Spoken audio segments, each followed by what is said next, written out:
He's a graduate of Usman Danfodio University, Sokoto, and is currently running his internship at the Federal Medical Center, Kefi, where he has gained hands-on experience across multiple laboratory units.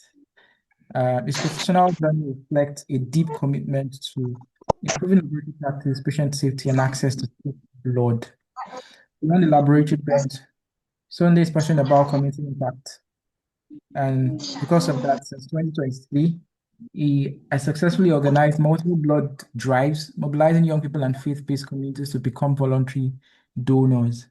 Through the foundation and through his professional service, he continues to champion a future where safe blood is readily available, affordable, and accessible, making blood donation become a societal norm rather than an emergency response. So, welcome again, Sunday. Would you like me to share your Thank slide or would you project from? you. So you said? Would you like me to share your slide or would you project from your end? Okay, I would like you to project from your end. Just share slide. Okay. Yes. Mm. Thank you so much, sir. Yeah. Okay. So, All right. okay. Good evening, everyone. Trust that day was fine. How was our weekend?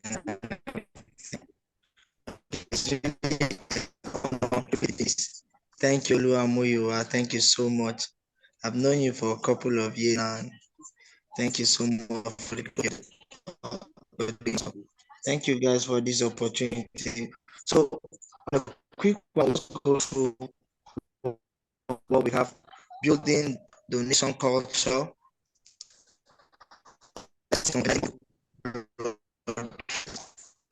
Sonny, I think you want to put off your video in case because you're breaking. So that you can accommodate the bandwidth.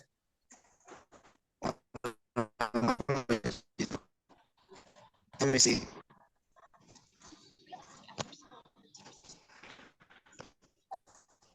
Okay, now. A moment, please.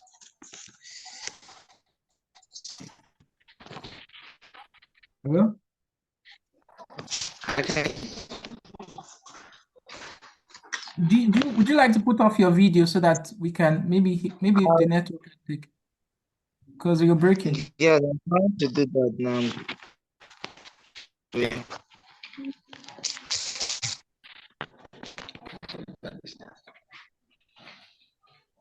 Mm, just looking at. Hang on.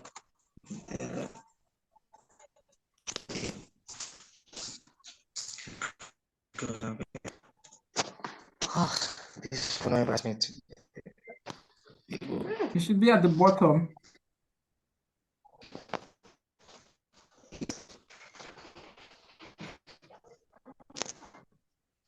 Just out of it and. Okay.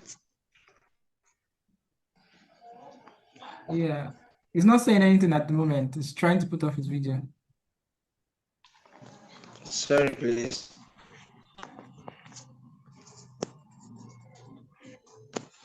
I'm only seeing what you put on.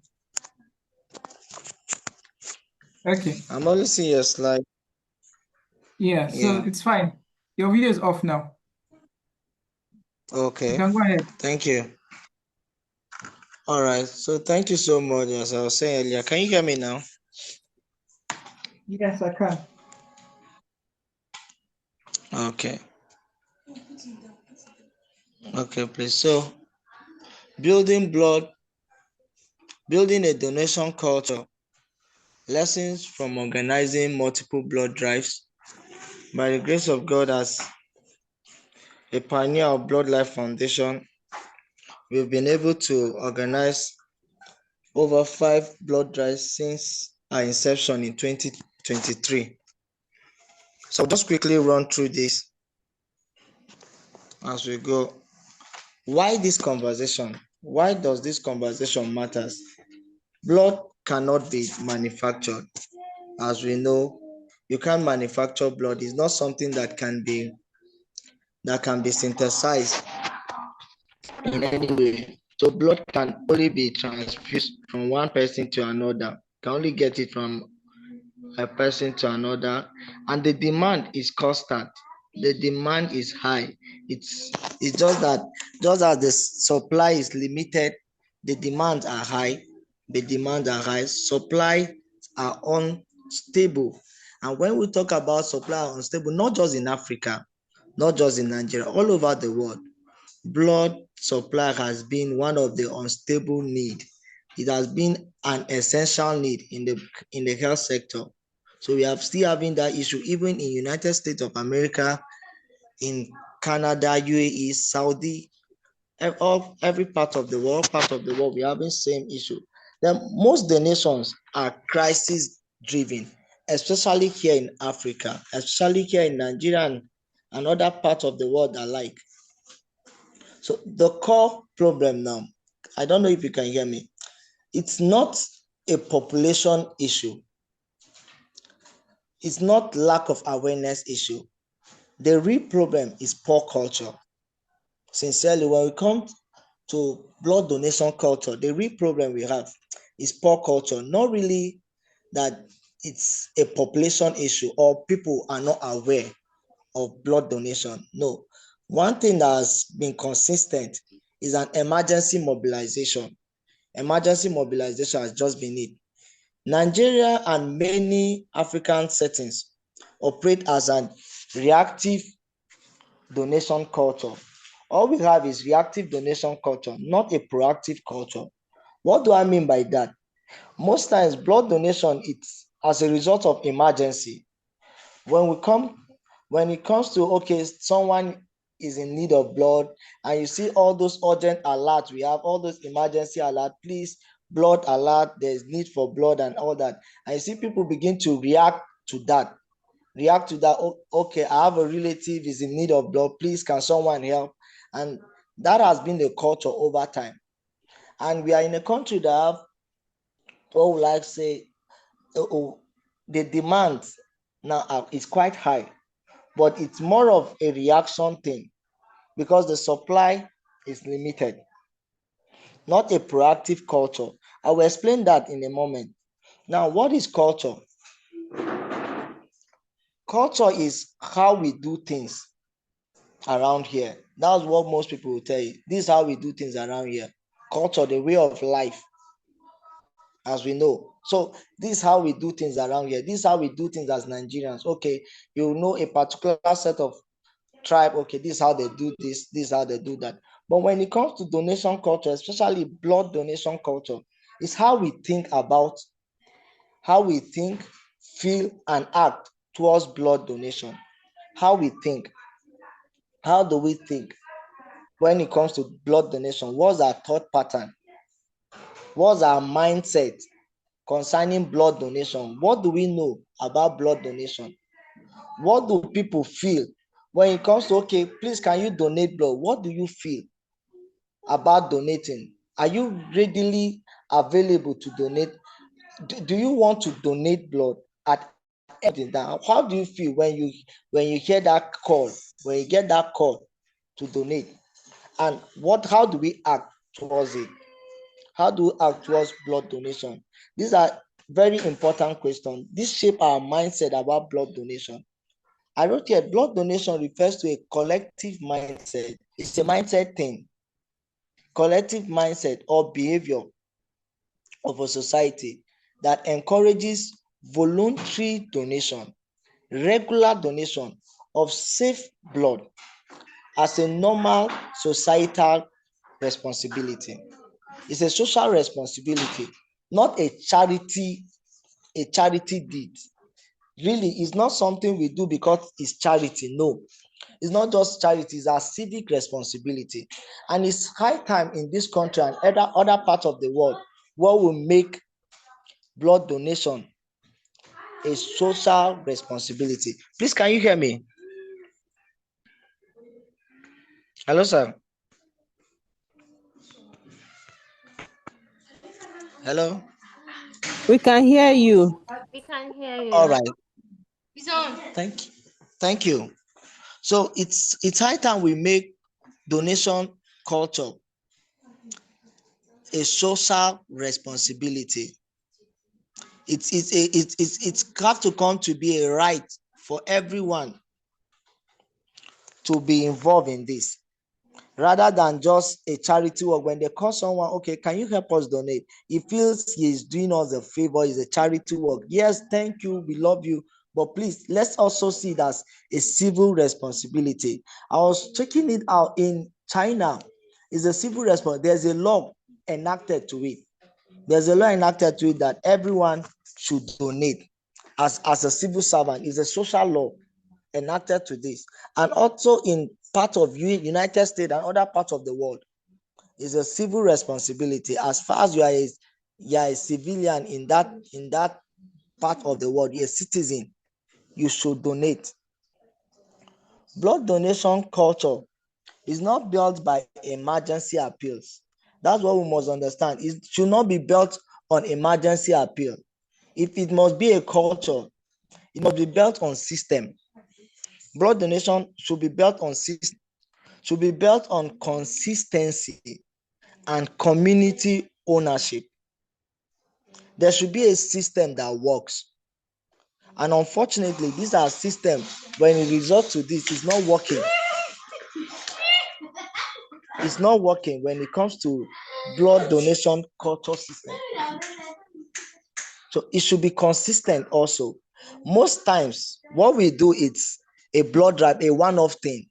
Okay, after we commemorate the blood donors day, that was June. When we commemorate that, everybody tend to forget, okay, there's anything like blood donation. Then next year we go again, once in a year, or when there is need for blood, an emergency need for blood in blood bank. Something happened a time where I worked here and there was no blood in the blood bank. There was no blood at all, and they have to make an emergency blood drive. Patients are there in the hospital dying, and we have to just find a way to walk around friends, families for an emergency blood drive. You see, that now is not sustainable. That is not a culture. There is no system in that. It cannot be sustained in any community. So we need community ownership also, where we have community. Okay, when we need blood, where do we go to? That's the question. When there's a need for blood, where is our plug? Who do we reach out to? Which is an important question to answer if we must have a donation culture. What should be? It should be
Sorry, my apologies for the break in transmission. Please, are you still here? Are we still here? Yeah, Sunday, Yes, we are I'm here. still here. I apologize as well for logging off. My network just tripped. I don't Okay. know how. Where are you at the moment? Okay, I'm in slide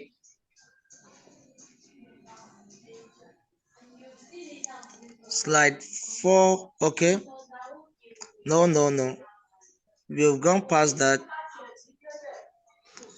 Okay. Slide 8. Slide 8. So can you hear me now? I'm in slide 8. I'm on slide 8. Yes. So what should be? So if we must have this blood donation culture, then it should be voluntary, not pressured. Not pressured. I was citing an instance where a man was pressured to donate for his wife, and he was on pressure, but he had to do it because it's his wife, and he wasn't ready for it. It came to a point that right there on the sick bay, while transfusing, he fainted. Sincere, true story here. He fainted because he was under pressure, under duress. Oh, the wife is in the hospital, and he here. Most family replacement donors are majorly first timers, and most of the first timers within the family don't want to donate at first. They don't want to donate. So based on that, you see that someone is not willing to donate. There's no willingness. Then most times with that experience, you will not want to repeat donation again. There's no retainership because you donated out of crisis. You donated in crisis. So when they ask you again, okay, we need blood, donate, you have that memory. Oh, the last time I donated, my brother was sick, my loved one was sick, my wife or someone I knew was sick, and that was when I donated. So that experience and alone will affect retainership, will affect second person donation, your second donation. And that's what we see often, most often than not. We always have that issue. So that will affect our donation culture. There will not be repeat based. Over 60% of first time donors don't get to donate the next time. Majority of them don't want to donate because the first time they had opportunity to donate, it was because of a loved one. Then we need to normalize donation. I mentioned that earlier. It should be what? A social responsibility, not charity. It should be okay. Oh, this is my social responsibility. I need to, just like voting. Voting is our social responsibility. The right to vote and to be voted for. It also should be included in our laws. I told you there are countries in China that it's enacted in their laws. It's a social responsibility for one to donate. So I think we need to normalize that behavior also among ourselves, among people, among our community, that blood donation is a social responsibility, is your right as a citizen to donate. You're not just helping life.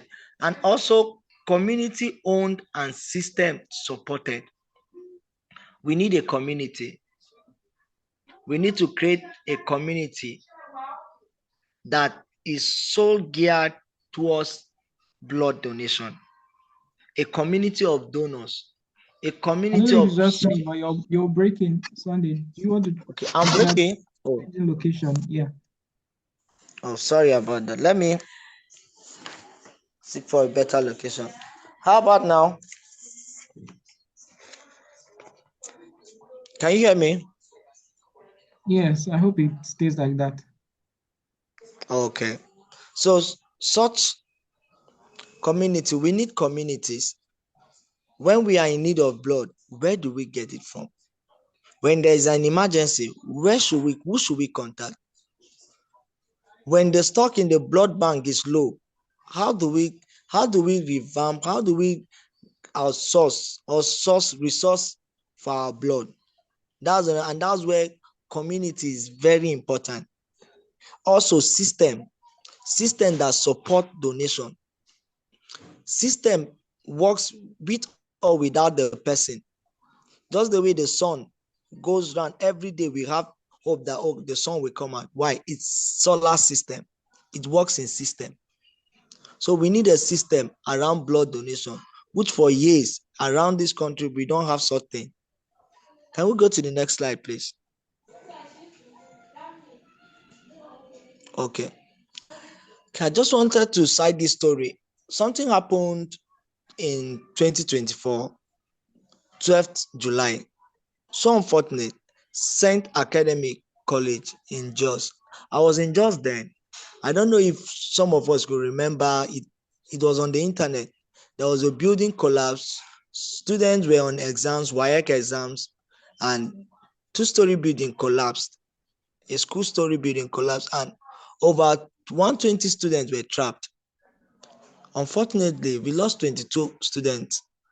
But something happened. All of a sudden, they were being rushed to the major hospitals in Jos where there were blood banks. And funny enough, at that point, there was no blood in most of the blood bank. In fact, some big hospitals there ran out of blood. But at this call for emergency, all of a sudden, in less than 24 hours, these blood banks were filled. The National Blood Service Agency in Jos, there was blood there. It was filled. Plateau Specialist Hospital was filled. Jude was filled. Bingham's Teaching Hospital was also filled. The blood bank were filled with blood. Why? There was an emergency. There was a call. And all of a sudden, the whole place was filled. I remember going there to donate also and with other friends. But they're like, no, we already having so much already. All you can do is to write down your names. Write down your names in case we need donation. So all of a sudden, I begin to see that, so we have voluntary donors actually. So the problem is not blood shortage, it's lack of system. Nigeria happens to be over 250 million people. We shouldn't be having shortage in our blood banks. We shouldn't be needing blood so much so that it becomes an emergency issue if people have the culture of donating. So all of a sudden, it dawned on me that our real problem really is not blood shortage, because we have the population that can serve us, but lack of system to harness what we have. We have all it takes, but we don't have the system to harness all we have. So can we, next slide, please? So what's the way forward? What have I learned through these years of donation? What have I learned from the previous blood drives that we've had over the years? One thing I've learned, and that's the major thing, number one, it must be emotional mobilized donors are faster. Emotion mobilizes donors faster than statistics. True. Emotion mobilized donor faster than statistics. What do I mean by this? Most times we say, oh, there is need this percentage. Statistics shows that one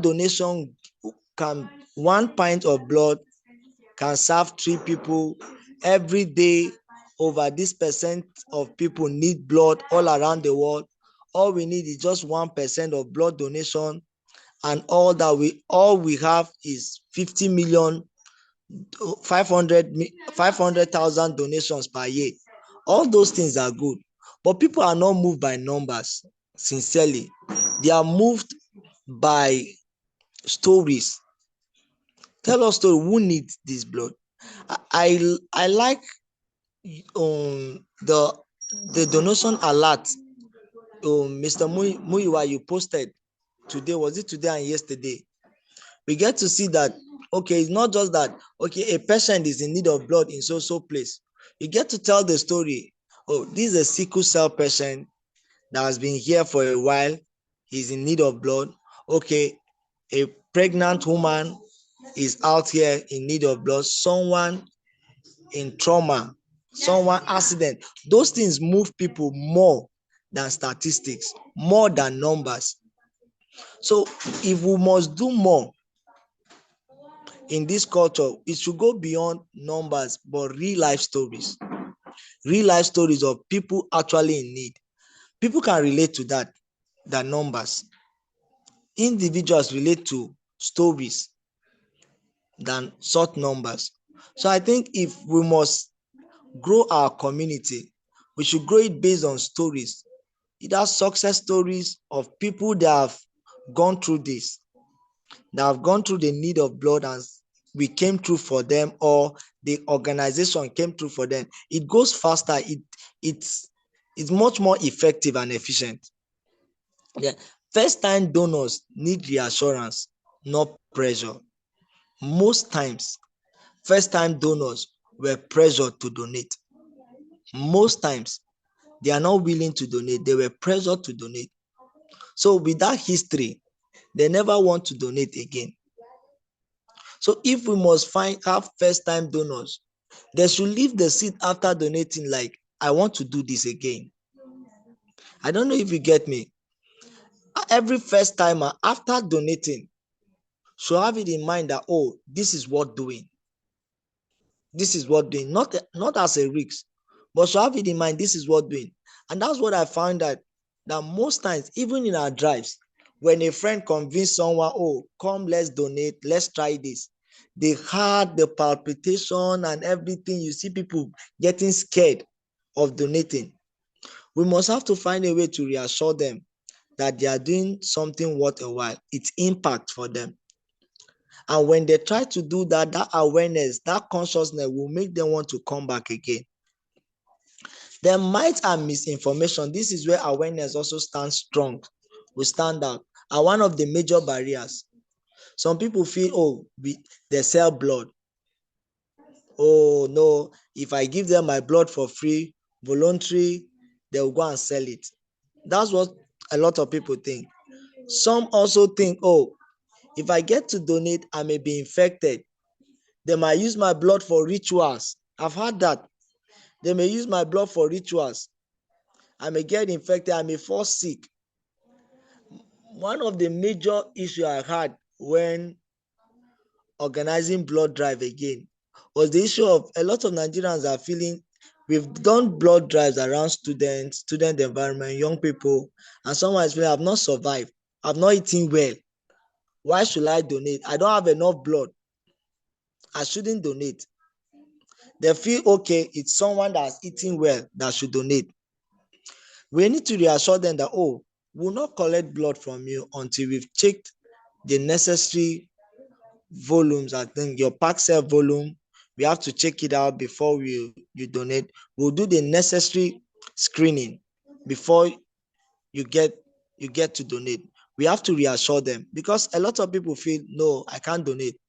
I've not eaten well for the last how many months, I'm just surviving. So we need to clear those doubts. We need to encourage people on that. Then female donors are majorly deferred. Most times, there are a lot of ladies want to donate.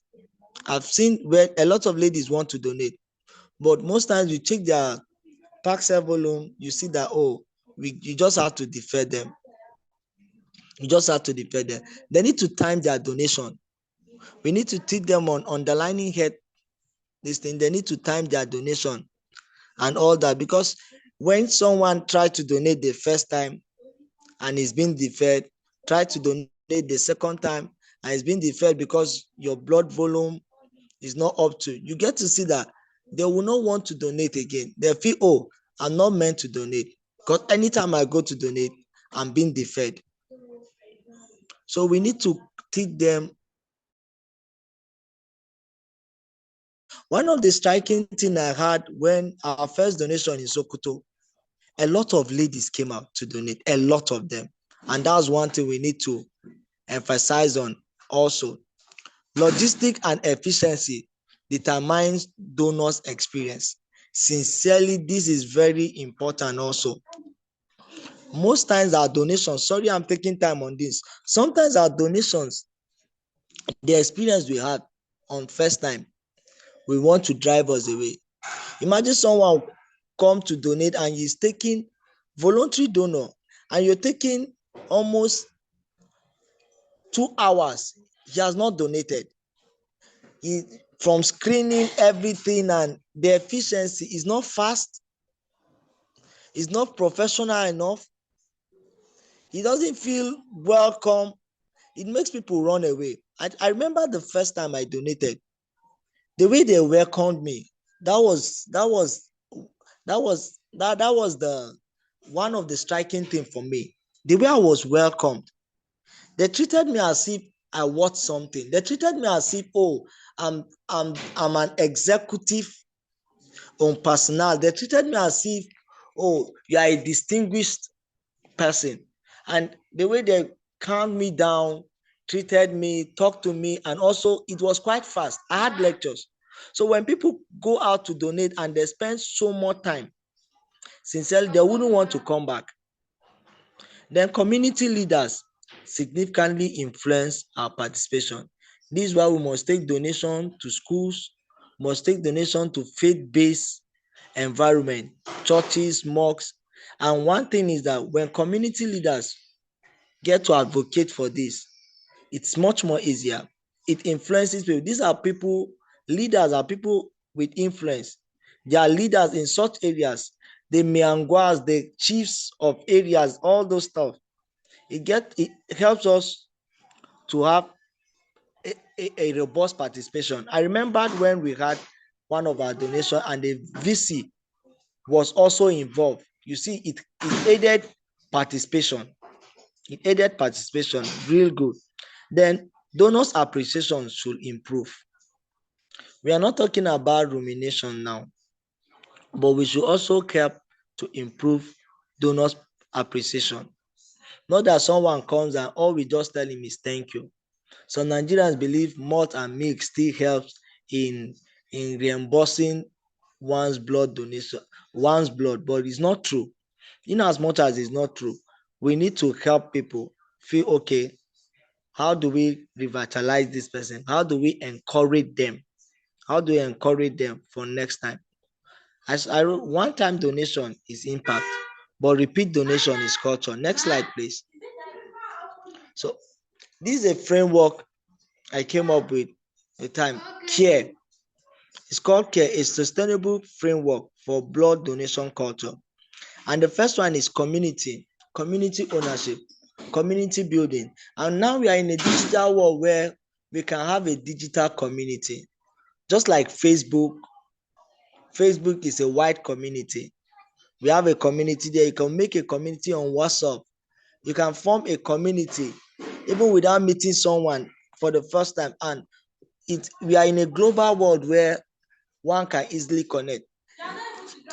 Today now, I get the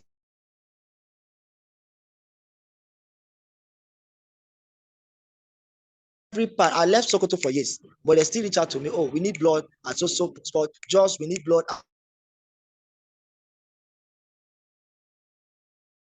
So if we have a global community, an online community, it will help us in having a blood donation culture, an efficient one at that. Blood donation culture will be much more efficient. Also, accessibility. Access. Can we go to the next slide, please?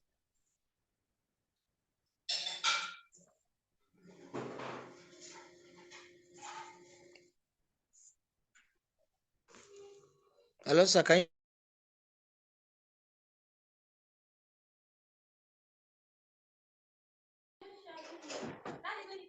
Next slide, please. Okay. Sorry. Good evening, Josh. How are you? Please, can we go?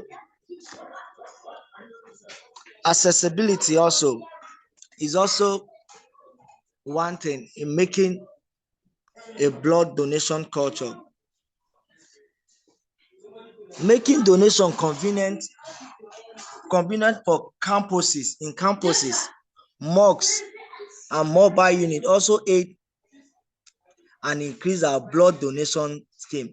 When we talk about when the places are far, people won't come. Even when someone want to donate and you have to take transport, you have to spend his money for transportation and all that. You see that most times the aim will be defeated. The aim will be greatly defeated. So when it's close, when the access gets close, people are willing to come. Can they access the place? I can't be, I can't, you can't ask me, okay, come for donation, why come for donation in another local government or in a distance place where I don't have means. So when some people want to actually donate, but they don't know where, they don't know how. So when it's close to them, when we bring it home, I think we'll have more unwilling donors. There will be more voluntary donors when blood drives are close to people. We can take it out.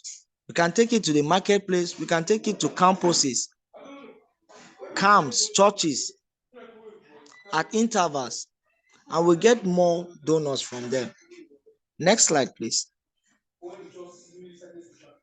Repeat engagement necessary. Retainership reduce emergency cost. Retainership.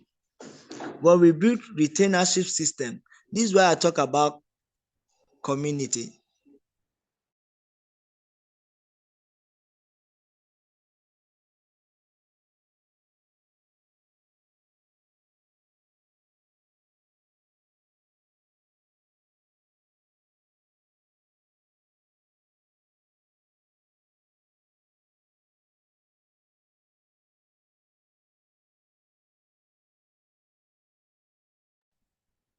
Sunday, are you still here?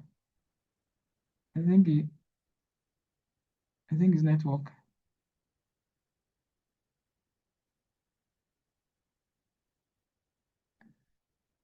Are you back? Hello?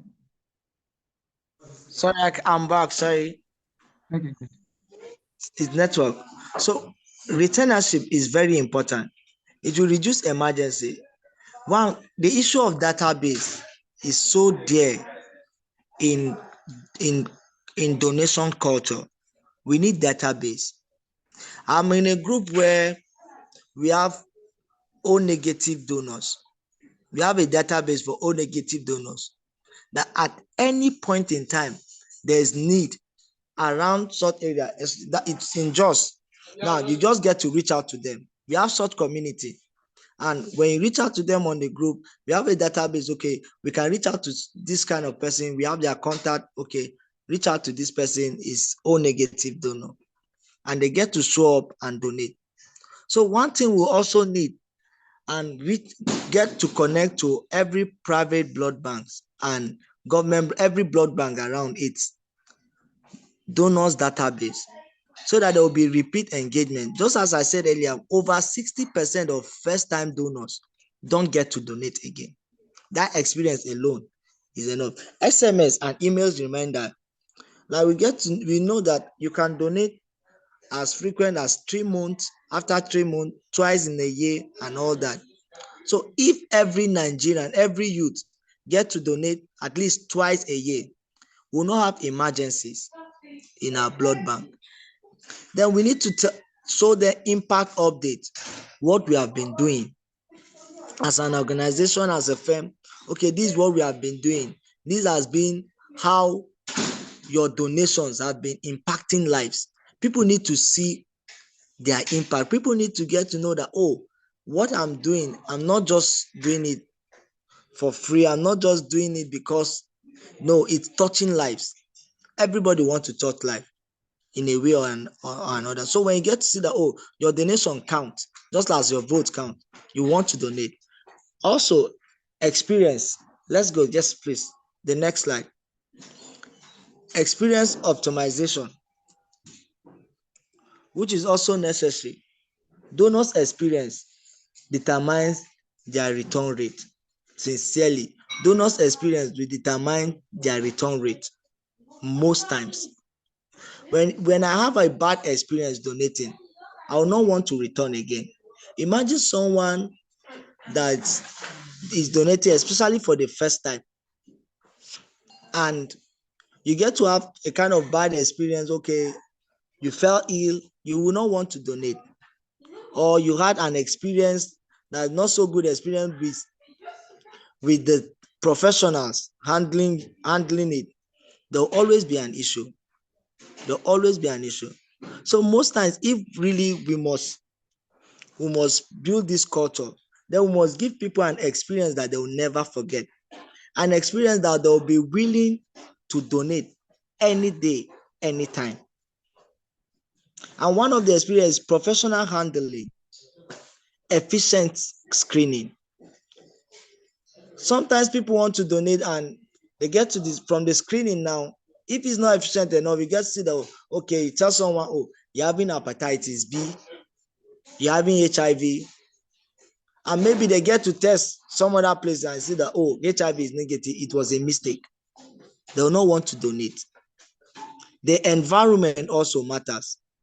Then follow-up communication will build that experience also. Next slide, please. Also, roles of technology.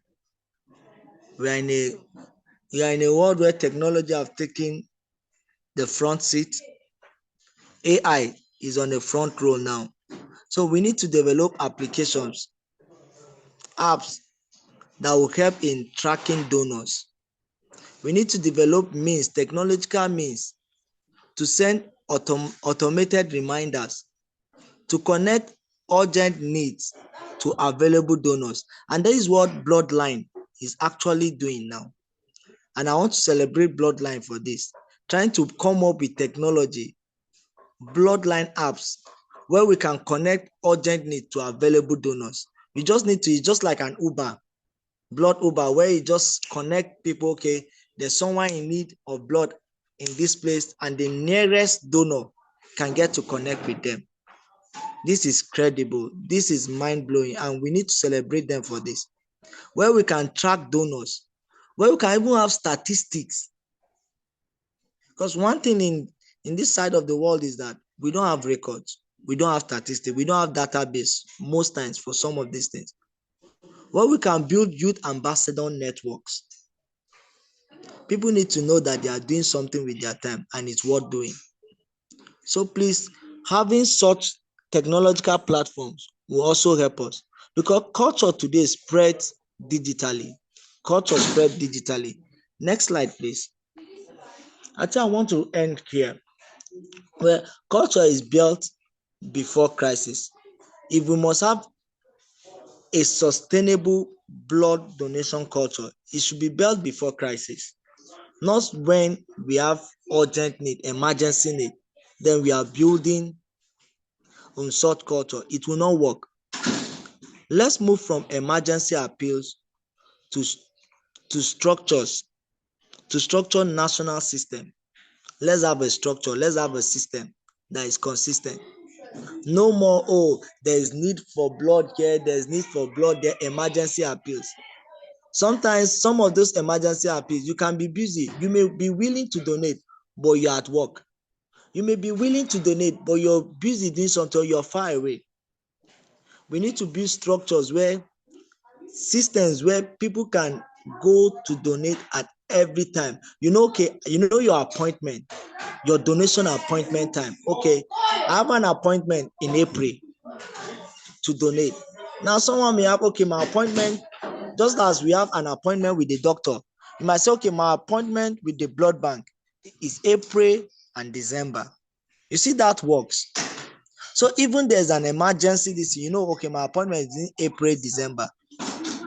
You can do that. So we should build such culture around blood donation, where it's not built on emergency appeals, but on national systems. And I think Bloodline is trying to bring that to our shores, and we are grateful for that. Thank you very much for your time. Thank you so much. I don't know if you have any question or any contribution addition to this conversation? Yes, yes, yes. I'm sure that there will be questions. I'm sure that there'll be contributions because everything you shared, I mean, so much insights. Absolutely love the care framework. I think it's something I will be taking with me. Let me go and look at it very well again and have it in my head so that when we're having conversations about building a blood donation culture, something I think it's something that is Oh, worth thank you. repeating in any circle. Okay, thank you so much. Questions from everybody? Contribution, you want to share maybe some experience based on what he had talked about. This is the point where you come in. Um, yeah, Mogalani. Okay, thank you very much, Mr. Speaker. Thank you very much. That was quite insightful, and I'm really happy that you stressed on the culture, and I think that's the major problem. I'm speaking up now because I had a very recent experience that is very fresh, and I'm actually still very angry about not even the situation, but about like the reality of things, in Nigeria. So not only the culture, but then there's also the problem of policy. I guess we will tackle one at a time, but I just also want to um talk about how like there's an issue in the policy. So let me just share my recent experience. I recently started. Can everyone hear me? Yeah, perfect. Okay, so I, Can I hear you. recently started donating blood, and I've always wanted to, but I'm someone who is very scared of needles. I don't like injection, anything injection. I like it's so bad that watching someone else get injected always bothers me. So that is the reason I had stayed away from trying to donate. But then somehow I was encouraged to eventually do it sometime last year. Now I went back to donate again this year, early this year in January. And now just this past week, or should I say this weekend, I had a reason to need blood for a very close family member and I could not get it. And it's a situation of so even if so I'm saying this because even if we all build the culture of okay going to donate at the right time, is that thing of you have to bring a volunteer before you can get blood. Will it ever end? Will it ever end? That's the question. Like, is there ever going to come a time when someone needs blood and the only thing we're thinking of is that emergency situation and not thinking of how to replace blood? Honestly, because I'm a donor in at Lutz and then a close family member needs blood in Lasut and then they're saying, oh, because you didn't donate in Lasut becomes a problem. That is a pushback for me. It's a like if I'm not thinking properly, I won't go to donate next time because I would also think for myself and say, oh, ah, I don't know if my family member will need the blood sometime soon. You know, that can stop me from actually donating next time because now, as it is, I can't go donate for that family member because I had already donated at the beginning of the year. So, like, it's just so heartbreaking that there's also the culture of, oh, like, I don't have a business with your emergency. My own is go and bring someone who will donate. Like, it's very sad and a very sorry situation. So, but then I also agree that, the culture, I think it also starts with people being um ready to donate blood, and I strongly also like the fact that you mentioned that those blood drives should go to hospital, should go to churches, should go to faith centers because there you definitely find a lot of people there, and there are a lot of community leaders, or should I say people in the position of leadership that can actually encourage people to donate. So thank you very much, everyone. Yeah, thank you for that Thank for you that so much interesting for that contribution. contribution. Yeah, I think Laya wanted to say something, and what she wants to say is very similar to Bolanle's own. So maybe when Laya goes, you can now respond. Sunday. What do you think about that? Sincerely, such experiences, I've seen such experience too, where you get to be deferred, or your person will not be treated only because you did not donate there. It happened to me. I have a card with the National Blood Service Agency. I have a card donation, but since I did not donate, I only donated there, not in a hostel. They did not allow me to maximize that. And I felt bad too. I think I can relate with this too. I felt bad. I'm a donor. This is what I do. And they could not even relate to that. They could not even help me on that. But you see, we need to change this culture. And this way, we need people to change the policy. See, in fact, I was thinking also we need a policy in this country about blood donation. Sincerely, we need a, such policy in this country, and it comes from the top. And I think as God help us, as we go to the top, we want to revisit that place. We want to revisit such cases. Thank All right, thank you very much, Sunday. Can everybody hear me? It feels like maybe nobody was hearing me when I was speaking the other time. Yeah, we can hear you. Okay, Laya, do you want to go now? Okay, so I think okay, Omobolande, I'm so sorry that you had to experience that. Um, I think that that's quite sad, and I'm very very much sympathetic towards you. However, I had a different opinion, and this is not me trying to like negate like your experience. I'm just trying to share that.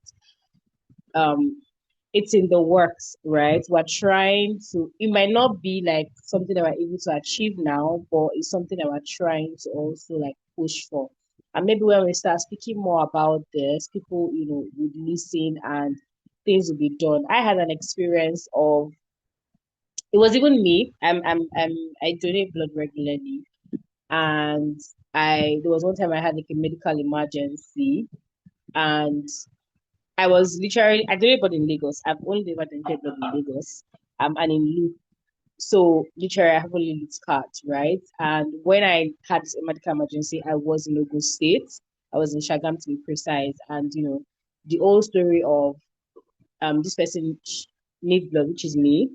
And they were like, okay, you need to go and get somebody else to replace. But I think that we also need to understand that while this, like, we need to understand the reason why these people do that, because like if they are saying that somebody else donated that blood they're giving to you, and because we do not have enough blood donors or voluntary blood donors, we need you to help us like replace that blood, right? And I know that it is wrong. They need to like honor the old code, which I mean, the speaker already said that we're going to, we should all try to like work towards and push and speak. And I hope that we're also able to get into rooms that policies are made, and then we can also push some of these things. However, back to my story, right? When you all started like, oh, go get somebody. I remember my sister saying, oh, she's a blood donor, right? And this is her card, right? So can you please like this is her card, like you can see that she's a regular blood donor. Can we please get her blood right now?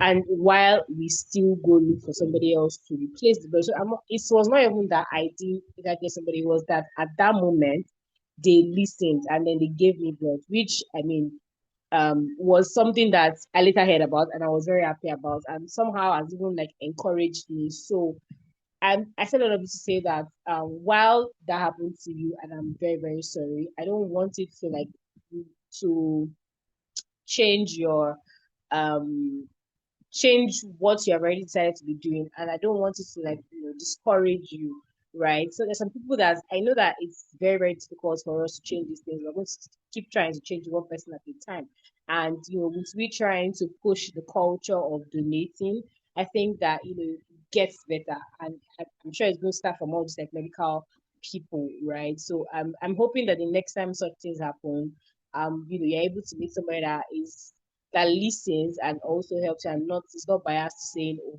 donated in December, and please do not allow that experience to affect you. And that was why like I decided to share like my own story just to encourage you that it's possible and I'm sure it's getting better. Yeah. So Thank you back very to much, you. Laya, for that contribution. Any other questions? Any other contributions from anybody? Sorry, I was just about to type something. I was just about to write something. Blood banks actually work like our commercial banks in Yeah. Nigeria. You cannot deposit money with First Bank and go to Access Bank to demand for withdrawal. First they'll ask you, do you have an account with us? I don't know if we understand. So sometimes it's not really a bias. It's just a way of telling you that, please, if you must get blood from us, then you should bank with us. Or they will add charges now. They will charge, okay, we can give you blood, we can loan you blood, give you blood, but it will based on charges. So I think that's how it works, even in our blood banks too. That when you donate in a particular blood bank, you want to gain from that very blood bank. Yes, I think that works. I think that's how it works. And there's a loaning system also. So they'll give you some charges. They'll place some charges on it. I hope this helped too. Yeah, she says she doesn't understand. And I mean, so I think at this point, this is not the point really to, when they say when a man is drowning, that's not the time to teach him how to swim, right? So it's a very fresh experience for Bolande. So um, the explanations may not really go in like that. But still, it doesn't mean that the systems are right, right? Just because that's what's obtainable doesn't mean that that's how it should be, right? So in countries where things are working, they have like a centralized blood banking system. So regardless of where you donate, when you need blood, you would eventually get it. So the problem that we currently have is that we don't have something centralized. And I think that's one of the things we're trying to create with bloodlines. So if we have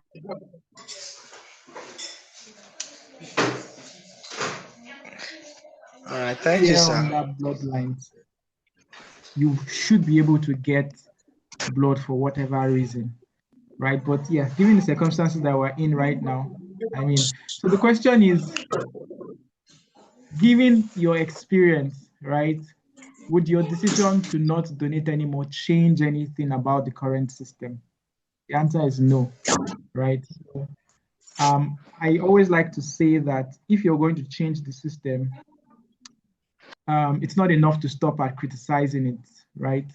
You have to go further. You have to become something more compelling, something more powerful, something that people will stop and look towards to say, okay, let's ditch the whole system and let's try this other thing out. It's how we've been able to select different bad leaders over time because everybody's tired of what is obtainable and then chooses what is worse.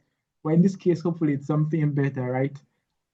So yeah, I mean, we can talk about how it's what we currently have, and unfortunately, it is what we currently have.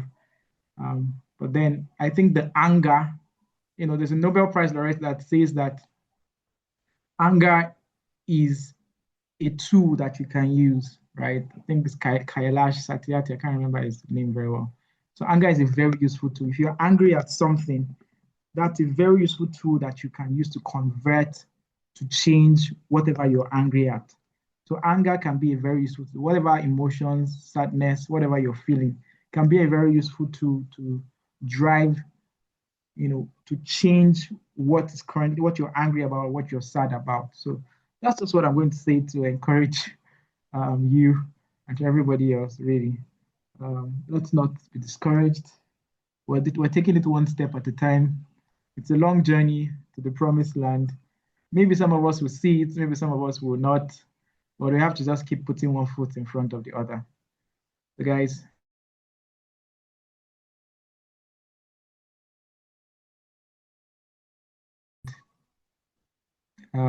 maybe continue the conversation on the group, right? So, guys, thank you for showing up. Thank you so much. And we'll see you again next month. The speaker for next month is I ready. have a question. I have a question. Thank you so much. Okay, Thank you Fauzia, so quickly, much. 2 seconds.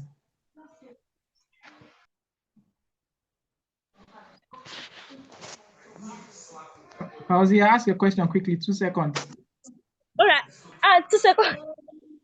Good evening, sir. Good evening, sir. Thank you for the insightful session. So my question is, like, apparently we have some people that their doctrine does not align with donating blood.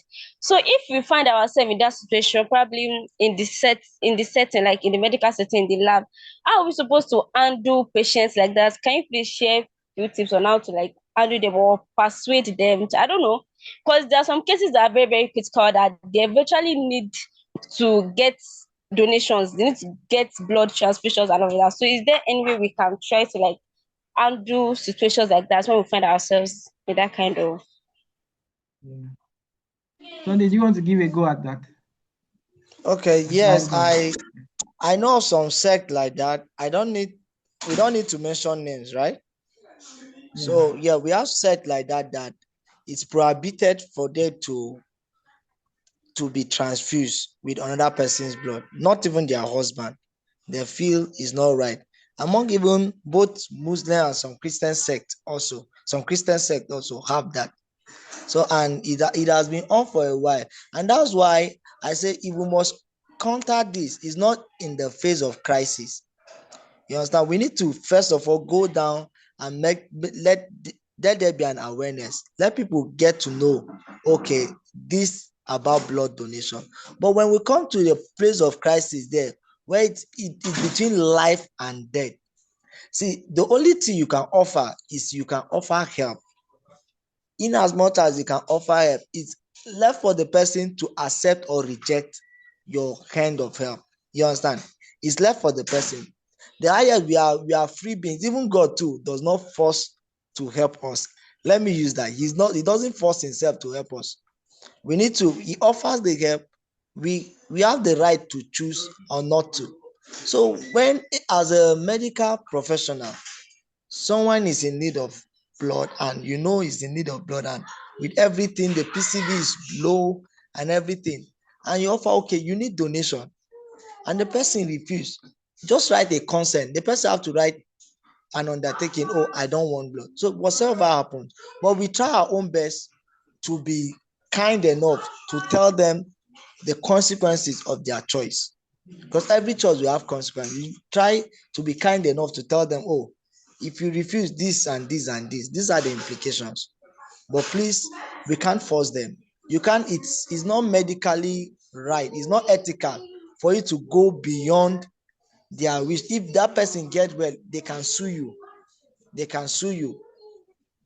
If you go out of their consent to transfuse them, you may be in trouble. So in as much as you want to save life, it's by choice. It has to be the choice of the person. I think that's all the try I can give to this piece. I don't know if it makes sense. Yeah, perfect. Perfect, Sunday. yes, sir. Perfect. Thank you so much, sir. All right. So, guys, again, thank you for showing up. It's been a very engaging conversation. Um, Thank you on behalf of Bolu as well. Bolu was supposed to be the moderator for this um, session, but our network has not allowed her to be great today. So thank you on behalf of Bolu. I thank you to everybody who showed up, really. Guys, good night.